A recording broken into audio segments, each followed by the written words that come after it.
Welcome back to the Longevity Podcast. I'm Natalie Nidham, your host. When doctors told Robin Rose to come back when you're ready for dialysis, she refused. Instead, she turned her kidney crisis into a mission, exploring diet, toxins, peptides, and bioregulators. The result is a groundbreaking book. And today we cover why kidney disease is often missed, how lifestyle can drive recovery, and the new therapies changing kidney health. This episode is brought to you by Qualia Senolytic, Timeline Nutrition, and Ultimate GI Repair by Level Up Health, all with special offers just for you, the listener. See the show notes below for details and enjoy the show. Dr. Robin Rose, welcome back to the podcast. It's been a minute. Thank you. It's such a pleasure to have you back. I think we released our first podcast together 2 years. I think it was 2 years ago, wasn't it? Well, and you said when I was done with the book, we would do it again. And here we are. Here we are. And Thank here we you. are. You took on a project that I think very few people would take on. And so the book, which is, it's something else. Robin's holding it up for us there. This is a medical textbook. So it is unbelievably deep, and it is the deepest dive into two topics, really, right? Mm-hmm. So when we did our first podcast together, and we're going to revisit this topic because it's so important, it is your passion, and it's the fountain from which everything else came forward, the chronic kidney disease, which is your own personal health journey in every way. But then it's the coming together of two worlds. Then at some point in your journey over the last few years, you came across peptides and bioregulators. And so we're going to talk a little, what I'd like us to do is kind of follow this evolution and take the audience with us on this journey of, first, let's talk about kidneys and chronic kidney disease. And then we're going to talk a little bit about how peptides and bioregulators maybe change the landscape for you and how you treat and look at CKD is what we'll call it for short. And then for the practitioners and the medical doctors listening to this episode, if you have any interest in this topic, which I can promise you by the time you're done listening to Robin, if you don't, you will, you're going to need to get your hands on the book. As far as the layperson is concerned, if you're a super nerd, this is going to be your book because it is so detailed. There's so much, there's literally a materia medica, which is, I almost think the bioregulator section of the book is more, there's more of it than there is on the CKD. Am I right? Yes. I realized without explaining what about the kidney piece of it wasn't adequate. And yeah, it kept mushrooming until it was born. Until it was born. Okay, well, let's start with kidneys. We were talking about this before we turned on the mic, and I sometimes think about the kidneys as like this forgotten little organ that is so central to human health. And I would love to invite you to help the audience and kind of get reacquainted with this critical organ that we don't sometimes give enough time to. Exactly. I was shocked. Like you said, for everybody listening, I got a wake-up call and had to deal with kidney issues that were very severe. And I realized that as a very long-time experienced, holistic, functional family physician, I wasn't educated enough to do what I needed. And it turned out nobody else was either, including really the kidney specialists, who were just dismissive until, when you're ready for dialysis, we'll attend to you. And so, I realized that we've gone through eras. We're really good at heart, right? Mm-hmm. We went through a lot of time where we really figured out heart at many levels. All right, then, the brain is current. Everybody's thinking about brain inflammation and all of that. Well, kidney has been in the shadows, and there hasn't been good testing, and it's so complicated. It took me some years really to get up to speed, review basic science from med school, et cetera, to even have the conversation. So, it's the unfortunate thing is that by the time the labs start picking up on it, people are pretty sick already. And unfortunately, there really aren't drugs for the early stages. And so it gets neglected because a lot of the allopathic tendency is if we have a drug, we have a disease, let's do stuff.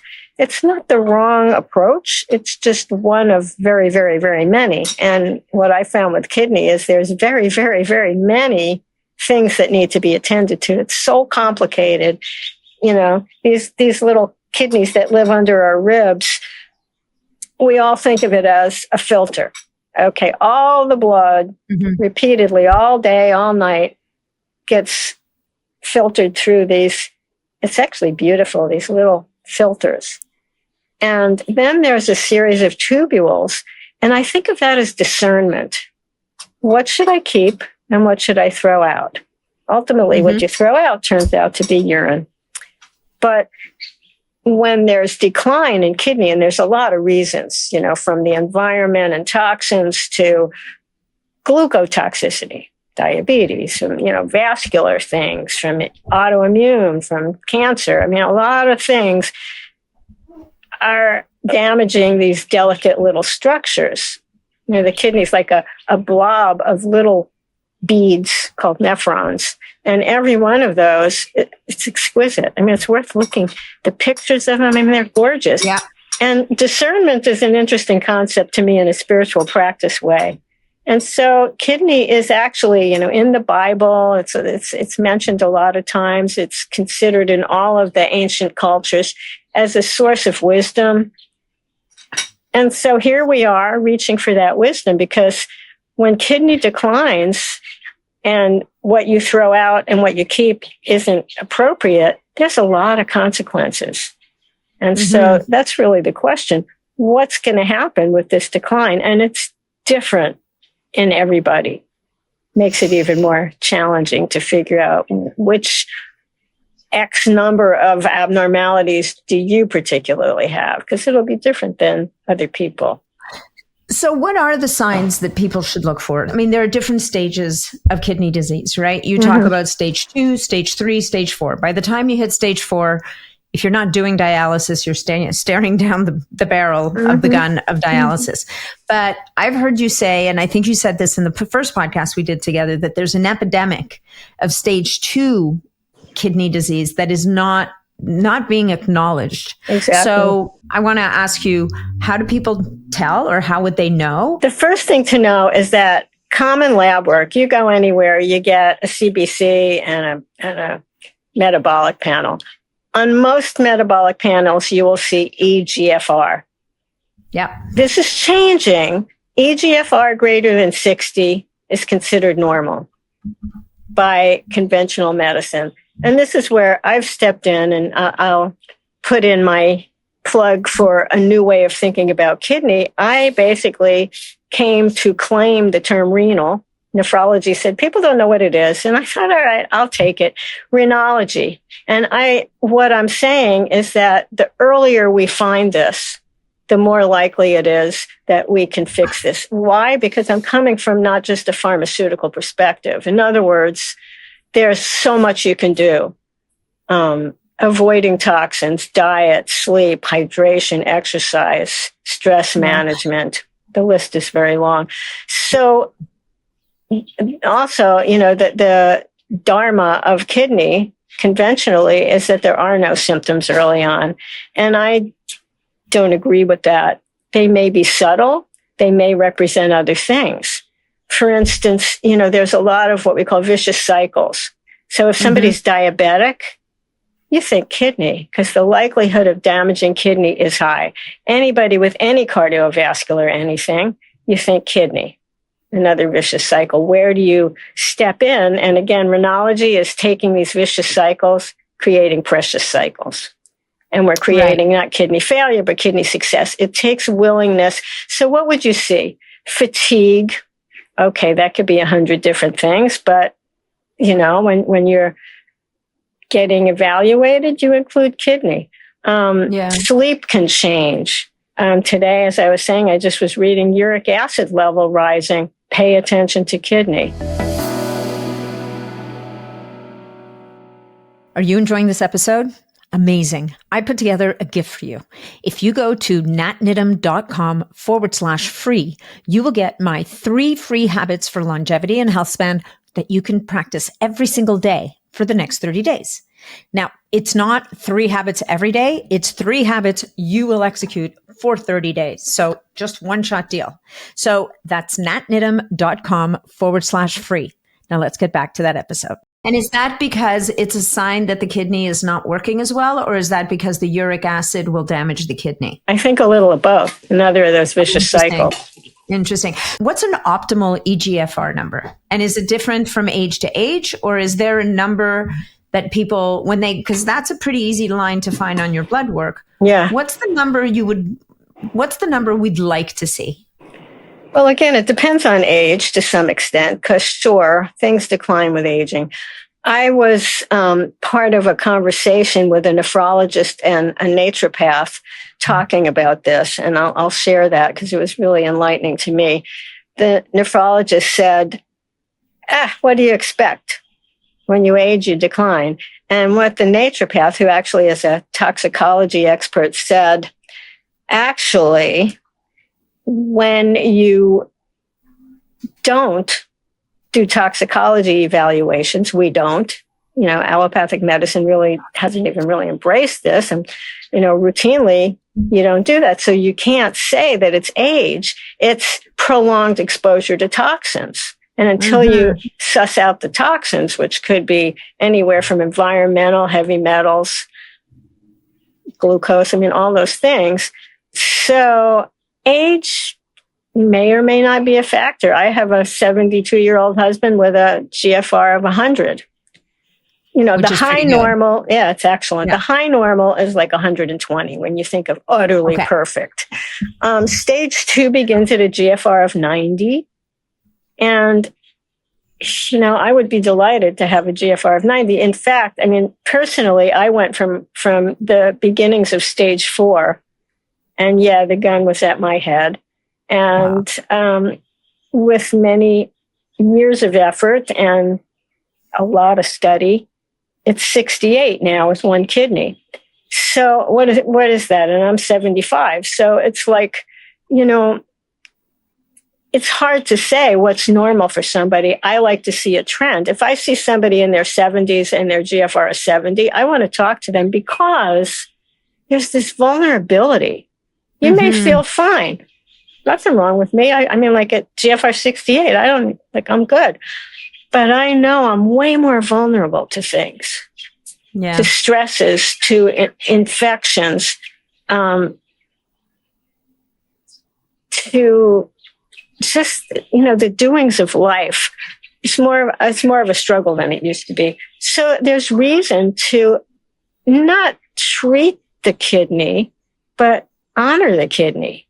Why would I want to eat a bunch of crap that's going to make my kidneys worse? Why would I want to use toxic paint when I for know any I'm number of reasons, really? Vulnerable. So just examples of that. So, you start beginning to have a protection mindset that we don't really have. And in clinical offices, people aren't being told, let me show you some ways to protect.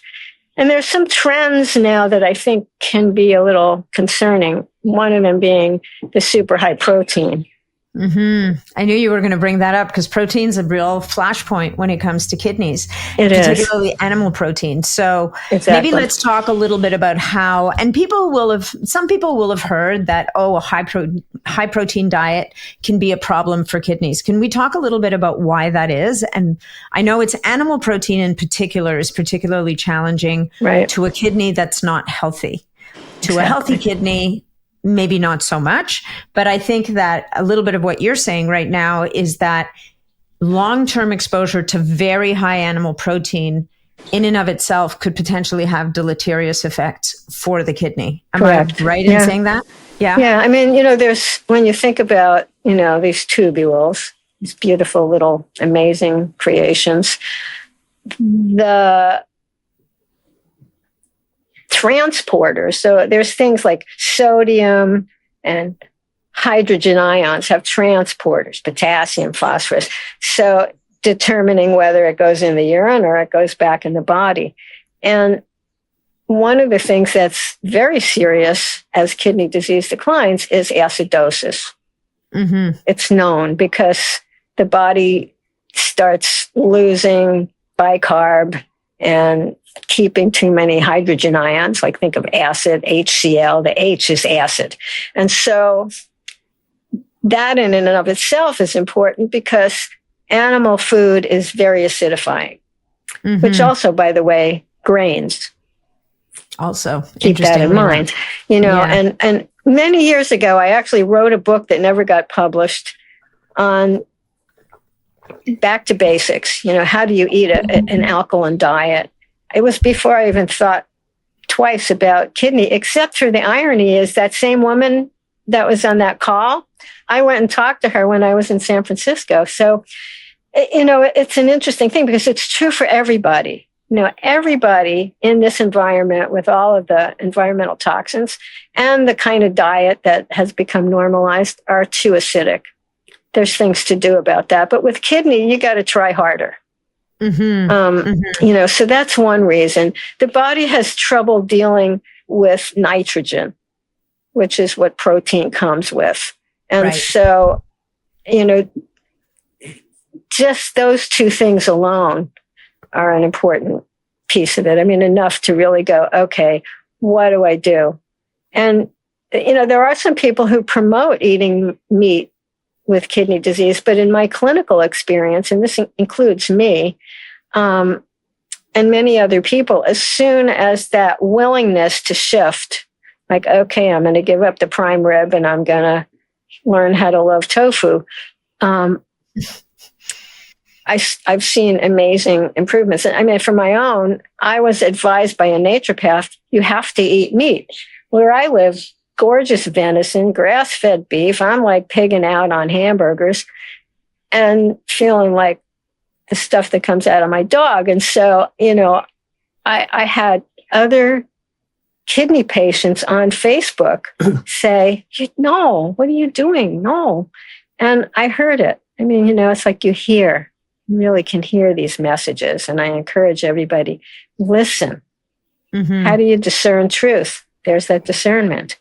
And I stopped eating meat and my function went up into the 40s. From where it was. Just with just that, and then there's other things, but the diet is like the foundation. And everybody's unique. Some people have oxalate issues. You got to include that. Some people have too high potassium. You got to know about that. Phosphorus, which isn't on all of the panels, unfortunately, and it's an enormously important piece of kidney stuff. Phosphorus is the other thing that's way higher absorbed when you eat animals. You need phosphorus. But when you have too much of it, what it does, and this is the clincher, it sucks calcium out of the bones, puts it in the arteries. What that means is you get osteoporosis and atherosclerosis, heart attacks, strokes. And so is that because the body's trying to alkalize from the acidity? Because is it trying to buffer the acidity of the animal protein? Because the body keeps the pH pretty close, tightly dialed in, right? Yeah, so that's a good question. I'm not sure I can clearly answer that, but I probably will look it up. It's constant. No, it's just you hear about that sometimes. I've heard people talking about how, there's a lot of people will poo-poo the whole idea of acidic foods, but the truth of the matter is that the body, from what I've learned, is that the human body is designed to maintain pH at a very specific level, right, where it needs it. And so if something is introduced that threatens to throw that off, it will find the agents it needs to buffer so that the pH remains right. constant. And so that's citrate and bicarb, and those are compromised, right, with CKD. And can you supplement those? Absolutely. I mean, baking soda is life-saving. There are a few people who shouldn't do it. So it helps to have somebody counseling. If it gets too high, there's risk, and I think it's minor. I think mostly almost everybody I've seen needs it and uses it and improves. There can be a risk baking of soda. Yeah. A half a teaspoon of baking soda and a half a cup of water, empty stomach, is amazing. There are also tablets. They look like little aspirins, not expensive. It's of value, but not with food, because we need our stomach acid to get our nutrients. Right. And so you got to pick a time, if it's the first thing in the morning and you're not eating. I do it at bedtime. Mm-hmm. I just take some bicarb. And so there's also citrate, and that transforms into bicarb. And so, ultimately there are easy things to do. I mean, and what I've seen in self and others is that, I've seen improvement in phosphorus and potassium specifically. It's all over the nephrology literature. When you alkalinize, you can normalize elevated potassium, which is also very dangerous with kidney and not uncommon.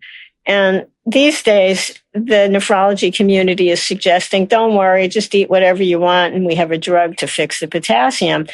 In my life, that's not my path. I will try 50 things first that are easier to tolerate.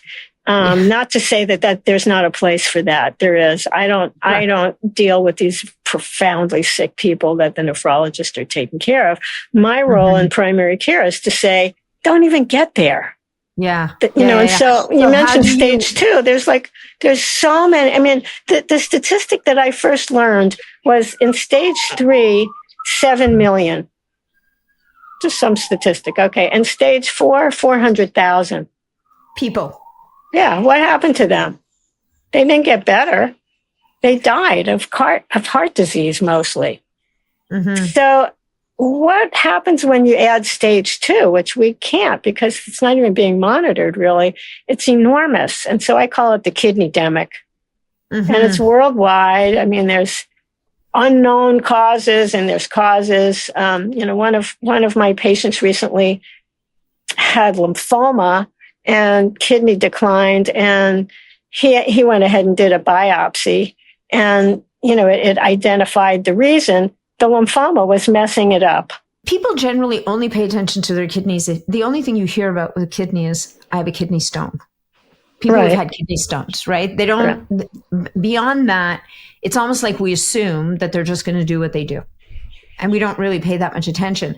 When you talk about a kidney-friendly diet, and you do in the book, you talk about, how do we nourish ourselves to support a healthy kidney function. At the very least, even I would guess, even for someone who's not at stage 2, you would probably advise at the very least, a plant-forward diet.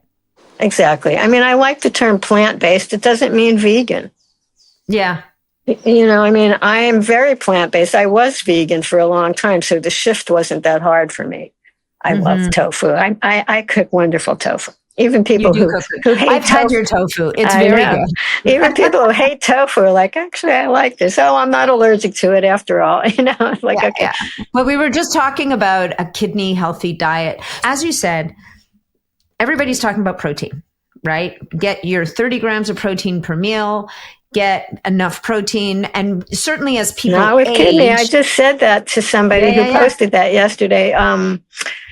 I figured it out based on my weight, and it would be way too much. And so there's a formula, which is 0.6 to 0.8 grams of protein per kilogram of optimal body weight. You can go a little higher, but when I see 2.5 or 3 grams per kilo being recommended in the weightlifting community, I have seen people doing like carnivore diet and their kidneys crash.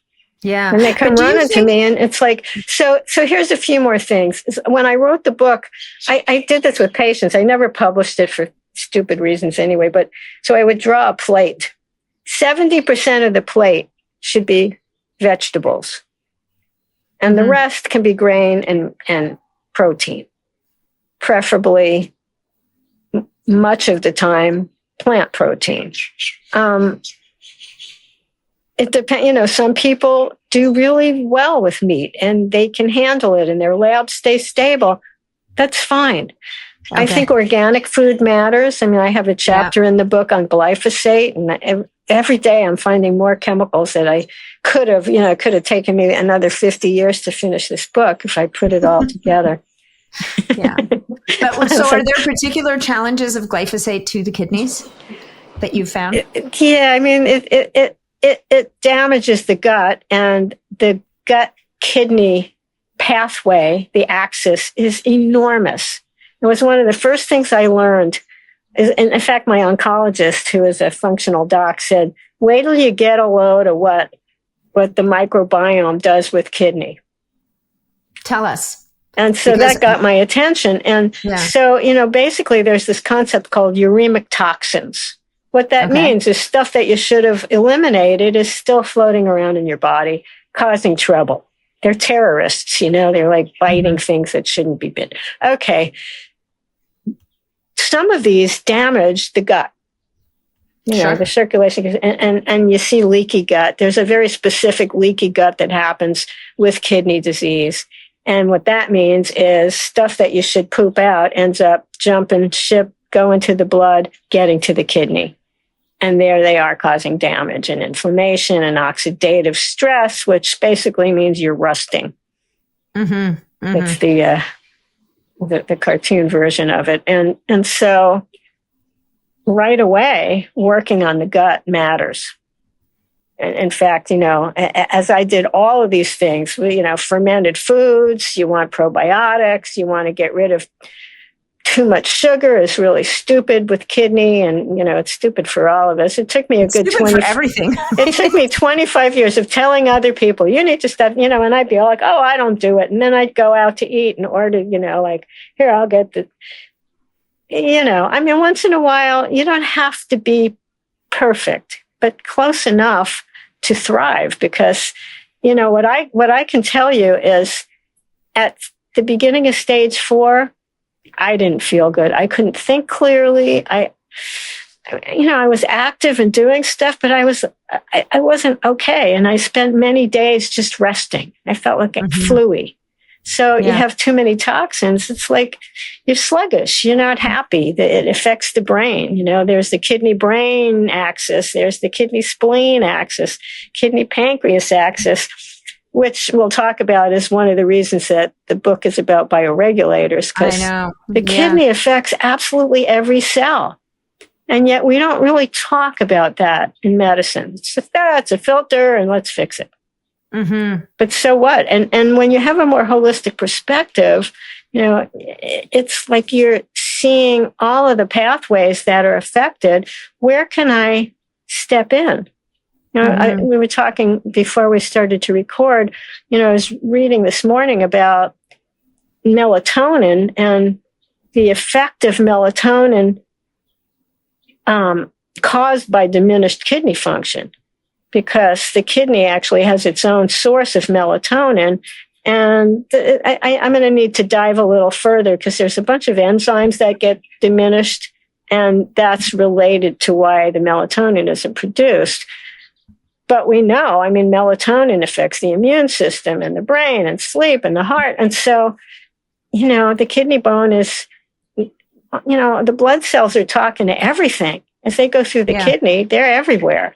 And if you imagine, like, as a blood cell goes through, some message hops on, and then it travels and it goes there and drops off the message. It's like totally amazing. Like, remember the movie, The Incredible Journey, when they shrink people into microscopic. It's like, I like to imagine, it's like the incredible journey is do that meditation for yourself, close your eyes, do some breathing. That really helps kidney and everything else. And then envision, what's my liver doing? What does it look like? How does it feel? It's amazing, because the brain is connected to that. So you actually can get information. And I encourage people, complain.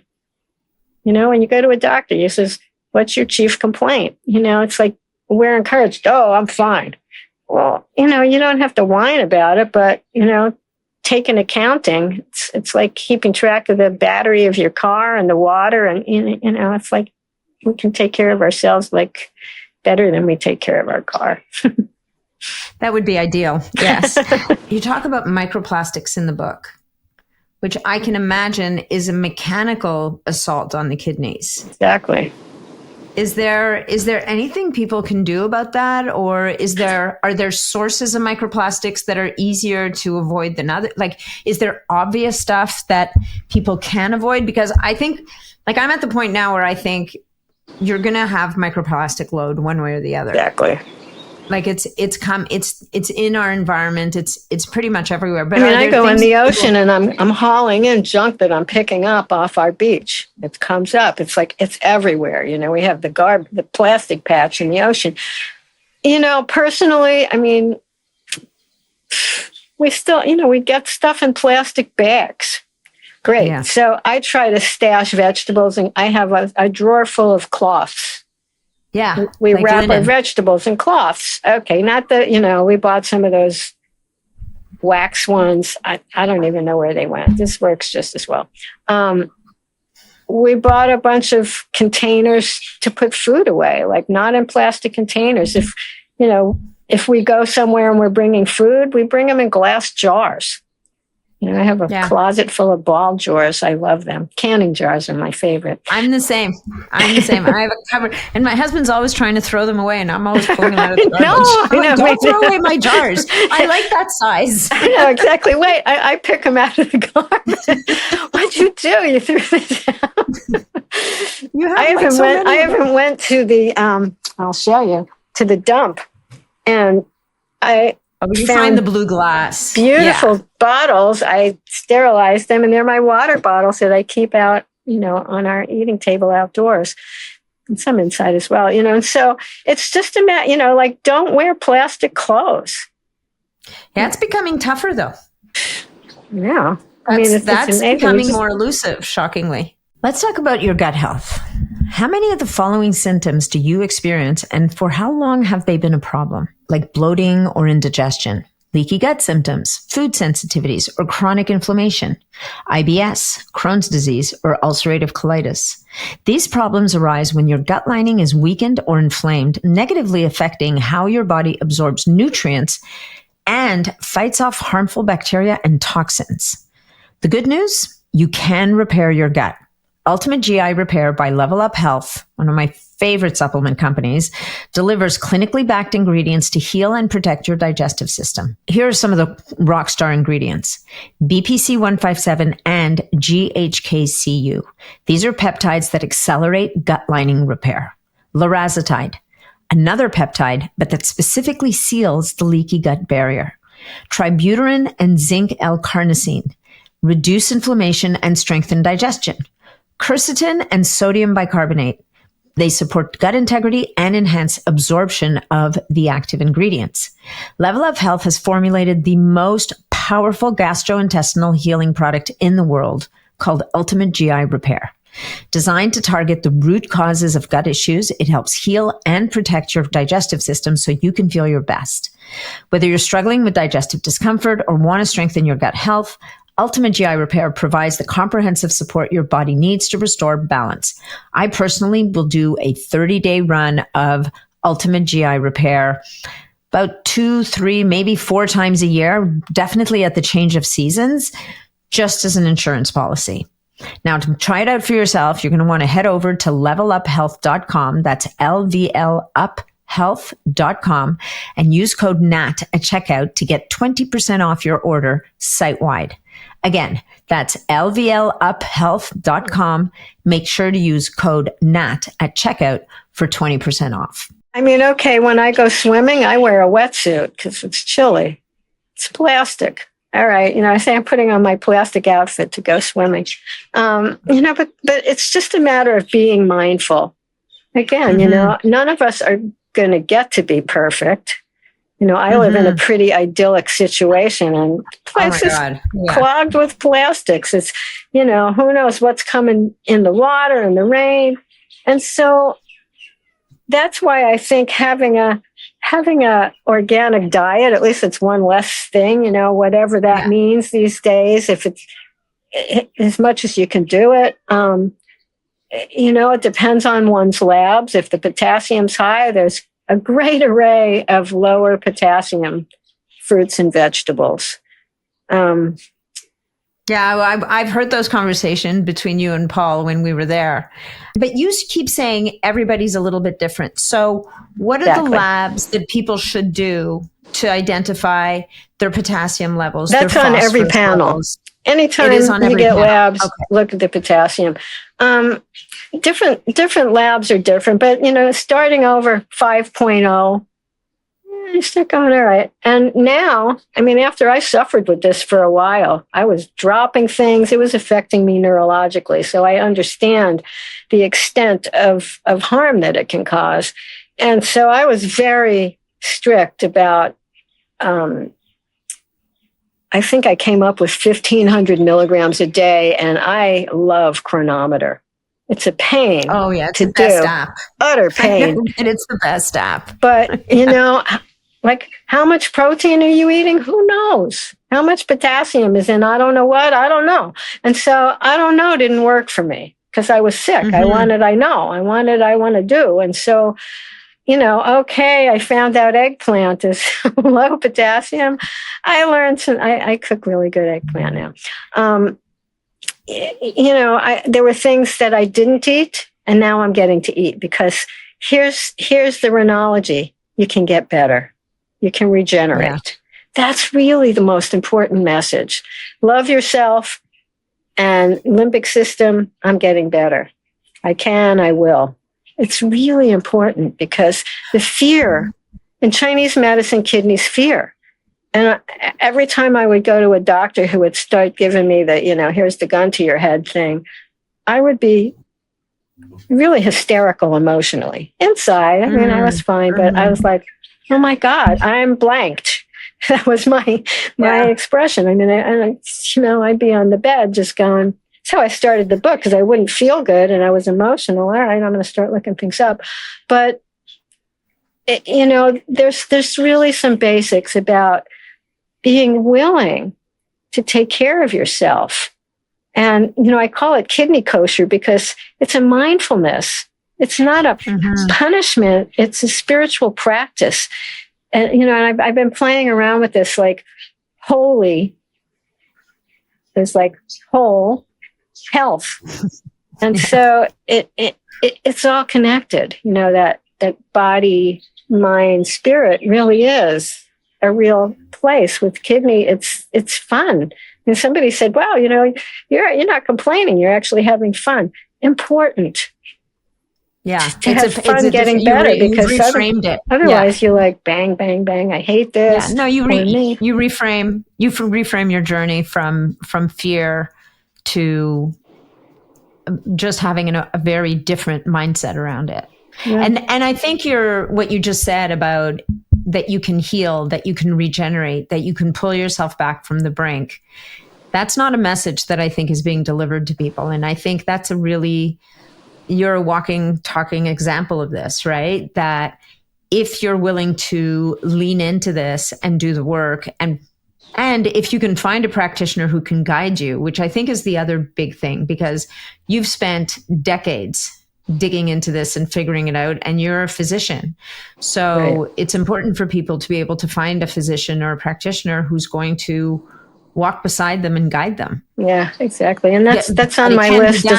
Right? I'm looking at how to do that without stressing myself out, to find other clinicians who know what I know. And I actually have Dr. Readers is working with me and collaborating, actually seeing patients, and then I hop in to assist, which it lets me have a little bit more ease in my now aging and I want to stay healthy life.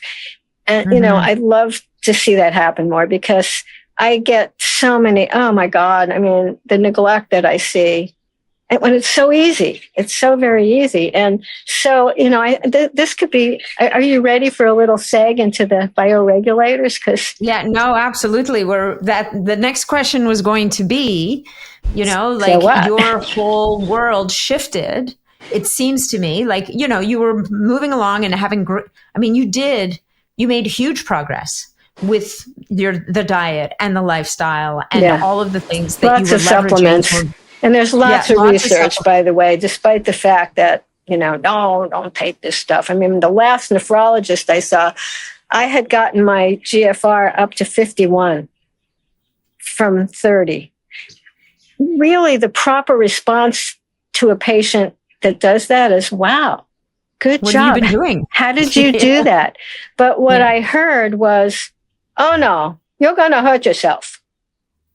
I'm like, but did you look at my numbers? Yes, but I haven't read about these things, so you must stop because you're going to hurt yourself.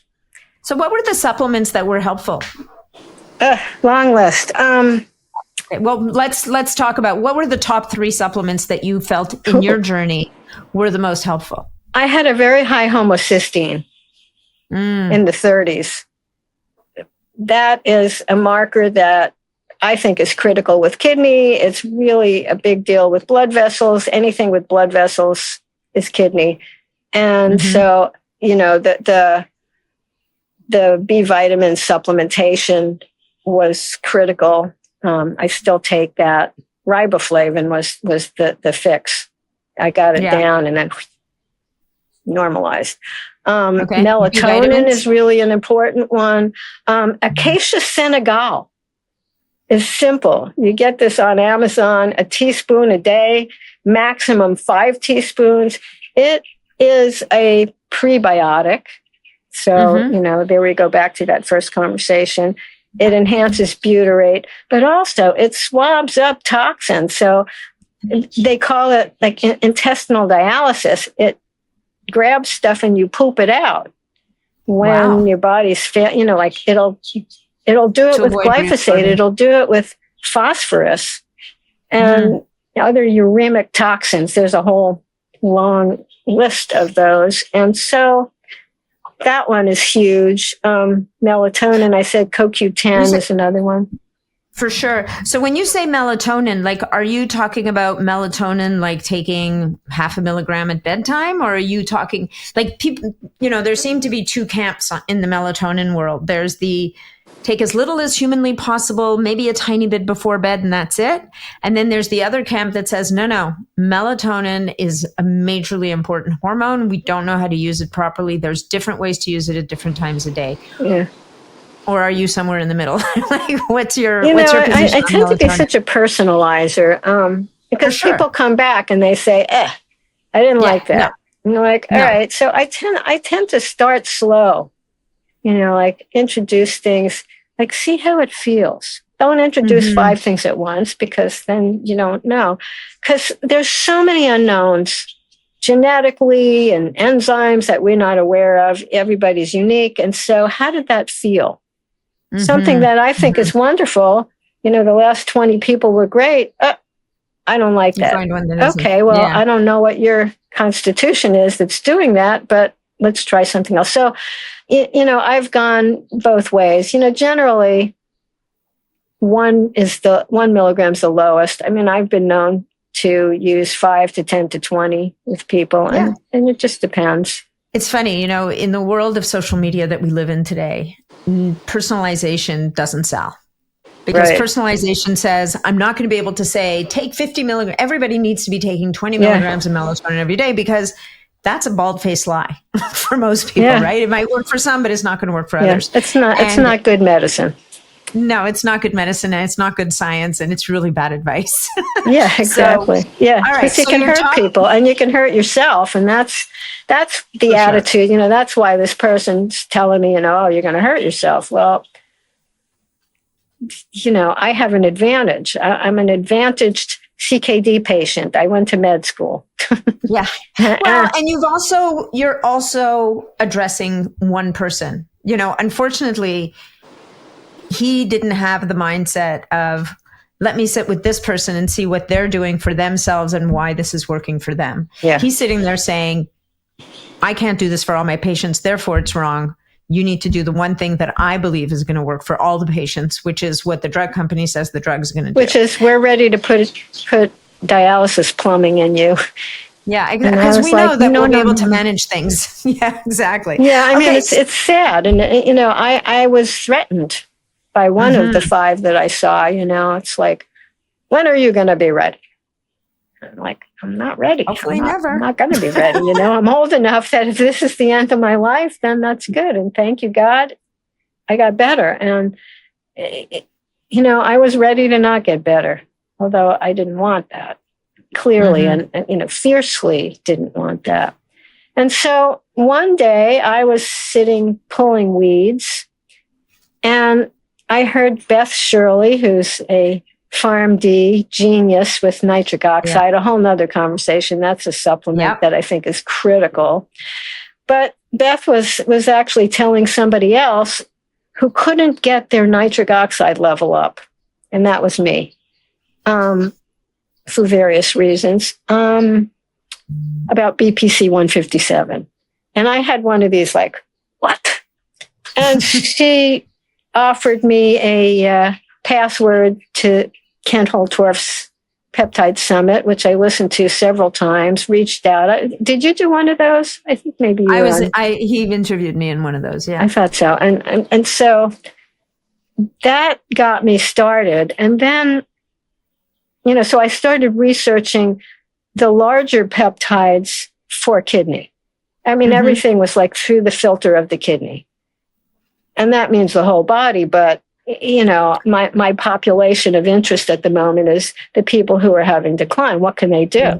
Oh, don't worry. BPC 157 is a major peptide for kidney, and which so a lot of people don't think of it that way. I mean, that started it off. And for kidney, it's an incredible tool, both orally and then, injectable. But I'm a needle phobe. I have to admit it. I don't like needles, never did. I'm an acupuncturist, so I'm good at the other side of a needle. I'm really good at injecting joints and have used peptides to do so. But I discovered, I was shown a peptide bioregulator called Pilotax. What is this? So that was like a portal into this deep dive that took me several years to really weave all of this together. And so here, can I do my cartoon? The bigger peptides can't just get in the cell. They need a receptor. So they need an escort service, more complicated. And then things happen chemically. The bioregulators are generally, and this is a generalization because they have other things hooked on, but are 2 to 4 amino acids, tiny. Some of like BPC is 15 amino acids. There's some up to 50. The American government said 15. TB4 is 43. So 2 to 4 amino acids. They're little. They're agile. They get through the cell with just a transporter. They can just hop in. They also can hop in the nucleus. And here's the amazing, critically gorgeous. They can get in the DNA. They kind of stretch the DNA out where there's been danger and damage. So we know epigenetics means the genes we come with get altered. They're not healthy. Proteins that our body needs aren't being produced because of that. So these things get in there and they hop on the histones and each one is different. And there's many, which is the materia medica, but they get in there and they repair epigenetic damage to factory settings. I mean, and I was like, are you kidding me? So that was the beginning of, oh my God, I got in touch with Mario Curieses, whose lovely little book is wonderful. Very simple, way simpler than mine, worth getting. And he introduced me to Svetlana Trofimova, who is the wife of the man who basically discovered all of these. She's a physician and incredible researcher and basically has been willing to mentor me and chide me for stupid questions like dosing for epitalin. Anyway, it's amazing. And it, I've been doing holistic medicine for 50 years. I mean, I really started in the 1960s with nutrition and yoga and meditation, and evolved over the years to a more complicated medical practice. But bioregulators have just knocked my socks off enough that, hefty we have the book. We're going to go for a little longer here, but I think what's important to relay to the audience is, there are 21 principal bioregulators, and then there's some other variations along the way. Right. But even for kidney, even though there is a kidney specific bioregulator, there is a constellation of bioregulators that positively impact the kidney. Do you want to talk about that a little Absolutely. bit? Because that is the magic. Because like I said before, people will say, well, what bioregulator should I use? And it's like, well, it doesn't work like that. Yeah. To start with, what's a kidney? What's it made out of? Okay, there's blood vessels. Mm-hmm. There's nerves. There's kidney tissues. There's cartilage. There's cartilage. Yeah, exactly. So right there, without it even going anywhere, those are included in therapeutics to improve because you have to. And then you think, okay, the blood vessels are really affected. The heart's really affected. I mean, my whole book, the whole Materia Medica teaches this, which is the kidney bone's connected to the eye bone. So the kidney bone's connected to the ovary bone. And all of these things are affected when kidney decline happens to some extent. And again, each person has their unique collage. Like some people have more of one thing than the other. Not everybody has high potassium, but, it ultimately over time, decline will happen, and it's worth it, early bird, as early as possible, to start giving them messages, because these are messengers in the body, to do these repairs so that the synergy of decline, when a bunch of things are declining, you don't feel good. And so, if you can cycle different levels of improvement, and so I create bioregulator strategies for people, similar to what Bill Lawrence was doing with his longevity study, but focused a little bit more on the specific pathology that is presented. And so, almost everybody gets pilotax. It's amazing. Well, they should at some point. I mean, what you said earlier at the beginning of this podcast is, and it makes sense. The kidney is it's like the liver. Nothing happens in the body without them being involved. Exactly. Literally nothing, right? Yes. And so the kidney will wear down over time, over the decades. Yeah. And so these messages by the bioregulators, if what they're doing is to initiate repair at a DNA level, so that that repair on the fly that's been happening since we were young people starts back up again. Exactly. And the cells work and are able to function. The organelles in the cells are healthier, and production of secretions that the body needs is happening in a more healthy, vibrant way. And that cartoon is helpful in that I can, I will. Yeah. And so, the brain, the liver, the heart, parathyroid is a huge one, because parathyroid declines with kidney, and that's phosphorus and calcium and vitamin D in a whole pathway of its own. And so I cycle parathyroid quite a bit in CKD patients. Well, parathyroid, I feel, is almost the forgotten. It's the forgotten bioregulator. It's the forgotten. I don't even know if we can call it an organ. Like, they sit on top of the thyroid gland. There's 4 of them, right? The parathyroids, and they manage calcitonin. Like, they do all these different things, and nobody thinks about them. We don't. I know, until you get cancer in it. I mean, the same with the thymus and the pineal, and these are incredible. And again, I'm suggesting, like, check this stuff out in the book, because it's interesting to understand, and I learned this by putting this together. What is the connection between the kidney and the pineal? And I was just reading this morning. You can supplement a pineal bioregulator and it helps the kidney, and the kidney then makes more melatonin and the immune system works better. Okay. Thymus, incredible changes happen to the immunity as a result of kidney. People get sick more often, and when they get sick, it's harder to get better. So thymus comes in as a huge tool.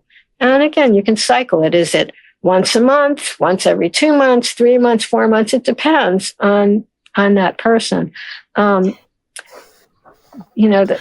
stomach bioregulator also works for small intestine and to some extent to the whole GI tract.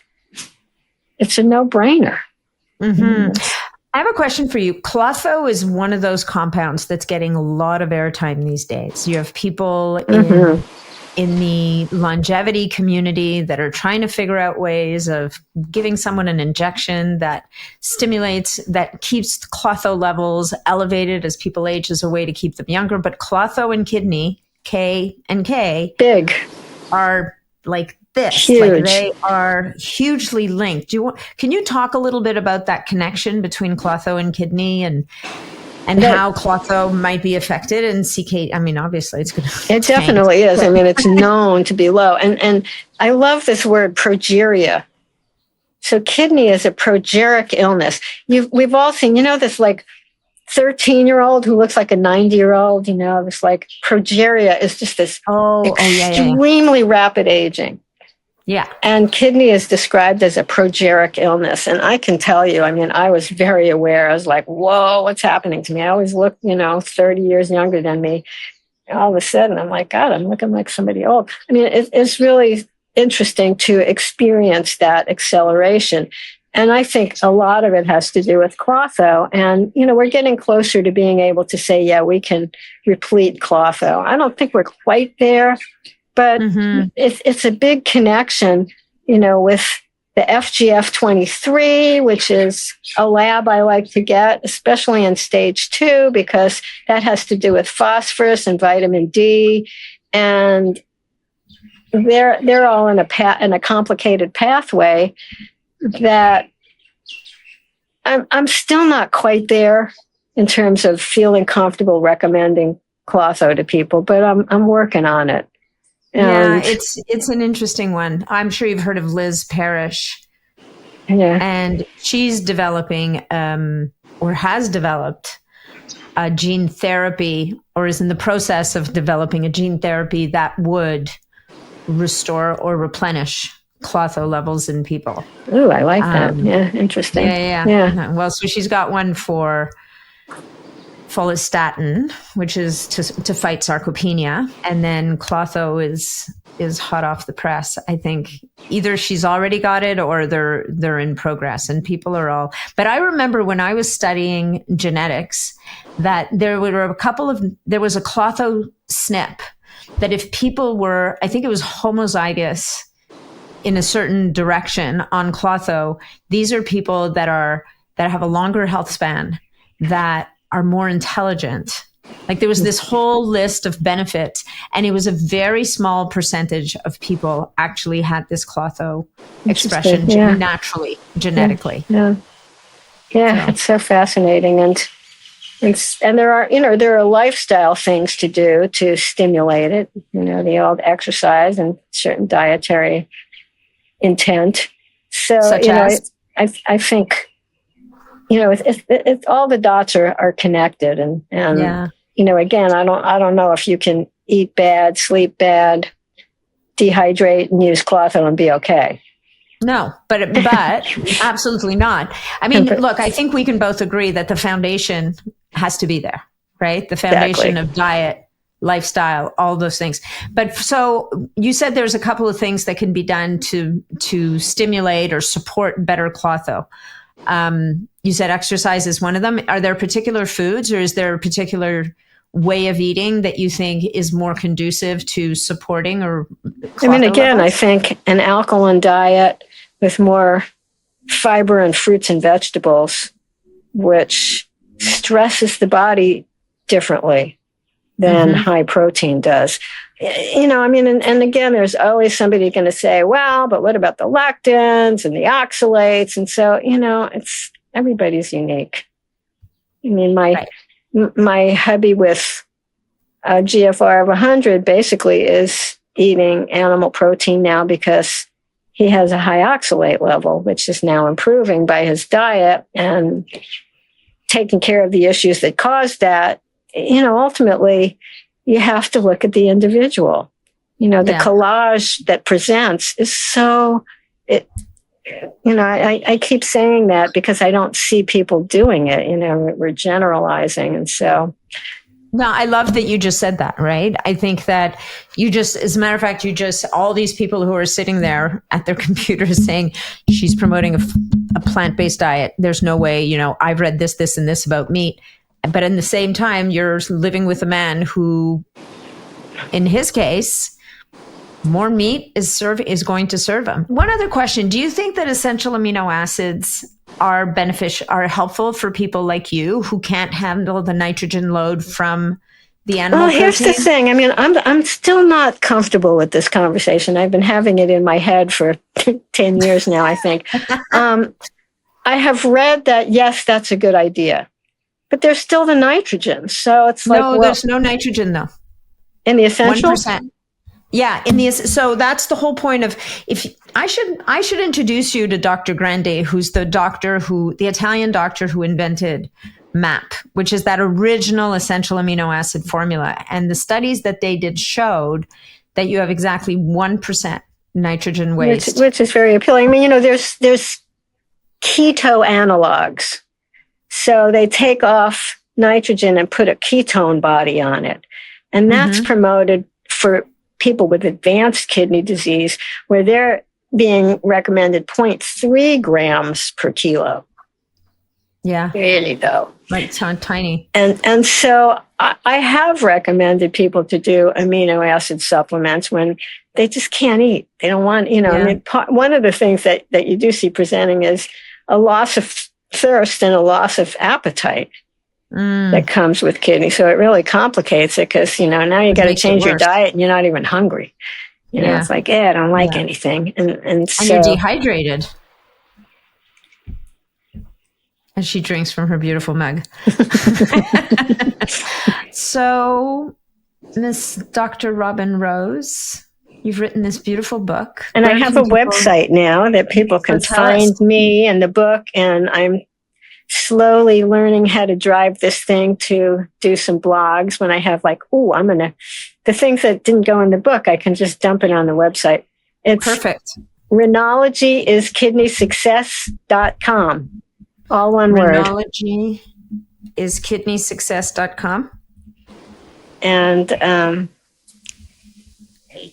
I've had plenty of people who aren't highly educated clinicians get the book and say, thanks, I've had to look some stuff up. Well, so did I.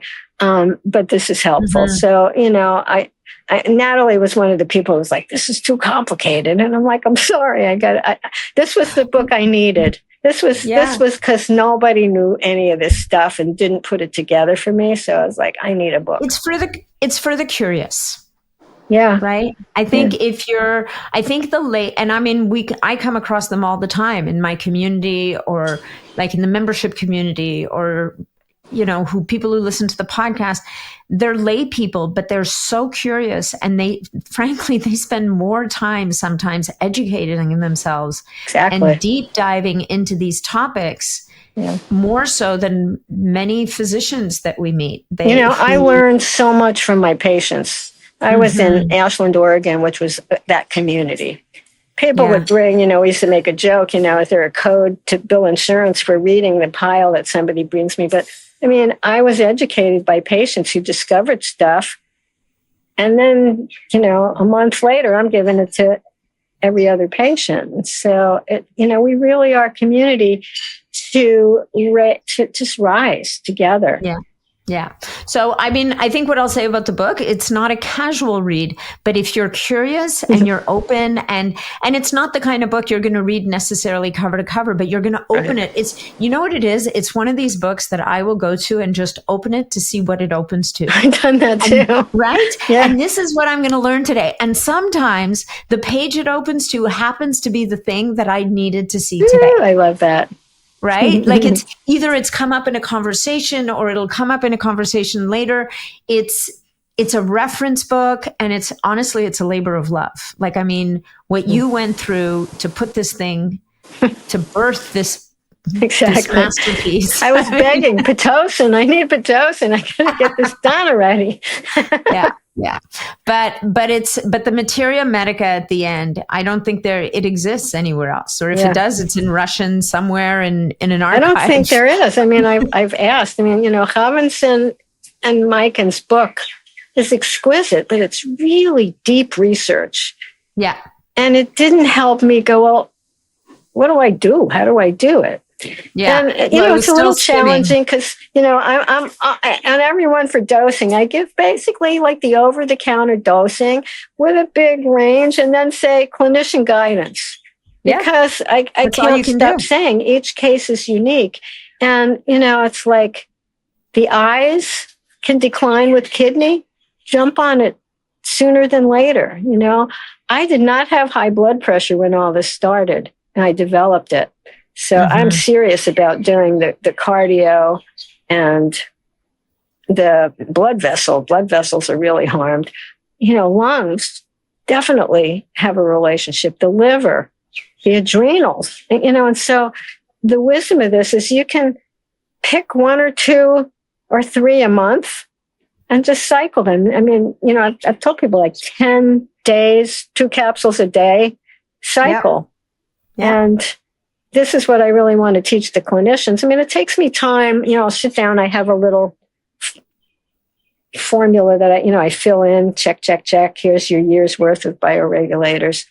But, sort of what Bill sent us, it made sense to do it that way. And it's cheaper when you buy a lot of them at once. And all I can say is you can do this. You can reduce the stresses that are additive. If there's liver distress, it's going to make the kidney struggle harder. Yep. And so, it's an act of love. It's really like, what do I need to do to love myself enough to be better? Mm-hmm. I love that. All right. Well, Renology is kidneysuccess.com for the book, to connect with Dr. Robin Rose, and to read the blog and all the new things that you're finding and discovering along the way. Lots of videos and stuff. I've just been adding things as I go. Stuff that we did before. Thank you so much. It's so wonderful to talk to you. Likewise. Thank you for your time today, and thank you for the work that you do.